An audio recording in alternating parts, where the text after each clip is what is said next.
of your mind, transformed by the renewing of your mind, then which is pleasing and acceptable to him. Then it says, and then you'll be able to know the perfect will of God for your life.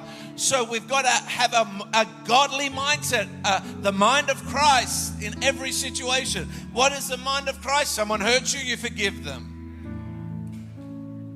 What is the mind of Christ? You try to bring reconciliation. What is the mind of Christ? You live by truth. What is the mind of Christ? You see, truth and love are together. They're never separate. People might not believe the truth, but you can still love them because the truth is love. And love is truth. How are we going? Sorry, I keep asking that. So have a godly mindset. Secondly, pray. The Bible says pray for the peace of Jerusalem. I'm not just talking about Jerusalem, I'm talking about the world. The world is so divided. Pray. The Bible says if my people who are called by my name will humble themselves and pray, Cape Town, pray Geelong, pray Northeast, pray North, pray Southeast, pray East, pray Melbourne, pray Peninsula, pray Sydney, pray Port Moresby, pray Singapore, pray. Sometimes you just don't know what to do, but you can pray. Sometimes you don't know how to pray. That's why God given you the gift of tongues. So you can pray when you don't know what to say. Because when you speak in your heavenly language, you speak unto God, you're in the Spirit.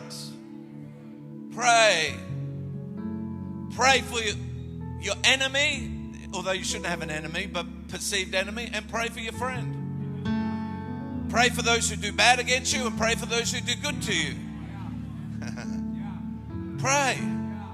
Because we're reconcilers. We're ambassadors.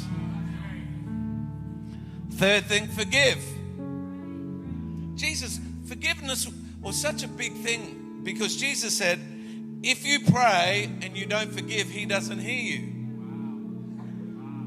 You go, well, gee, that's not fair. Somebody's hurt me and it doesn't mean you don't feel hurt, but you can pray and forgive and keep forgiving, keep praying until the feelings eventually dissipate. Doesn't mean you know, so many times if somebody has, let's say somebody's really hurt you and they're dangerous, well, you don't put yourself back in danger. Forgiveness isn't putting yourself back into danger.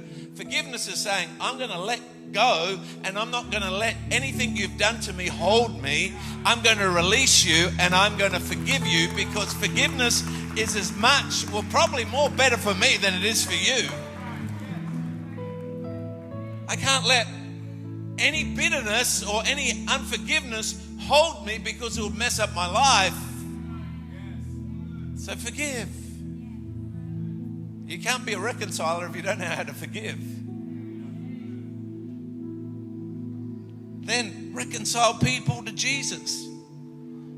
You see, it's all about him. Point them to Jesus. Point them to his love. Point them to his freedom. Point to his power. Point them to him. So many times when we try to reconcile, we point to each other. No, point to him. Point to him. Make him the focus. Let's reconcile people to Jesus and let's be ambassadors. What does an ambassador do? It represents the kingdom they're from. What is heaven like? Heaven is full of freedom, joy, provision, abundance, love, health. Let's represent where we're from. We are citizens of heaven. Let us represent heaven on earth. Let's do what heaven's like to an earthly situation. Let's represent the kingdom we're from. That's why we should be the most joyful, peaceful, loving people, because we're representing our King. What do ambassadors do? Ambassadors live in one world with the resources of another world. So if I'm an ambassador for Australia and I'm in the third world, I might be in the third world or the developing world, but I have the resources of Australia at my backing. if we're citizens or ambassadors of heaven, then we might live in the world, but we live with the resources of heaven at our backing.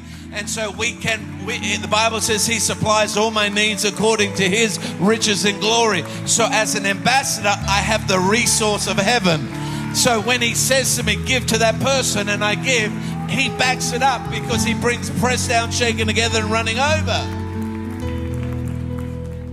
Ambassadors have the resources of the place they're from. They have the protection and might of the kingdom they're from at their disposal.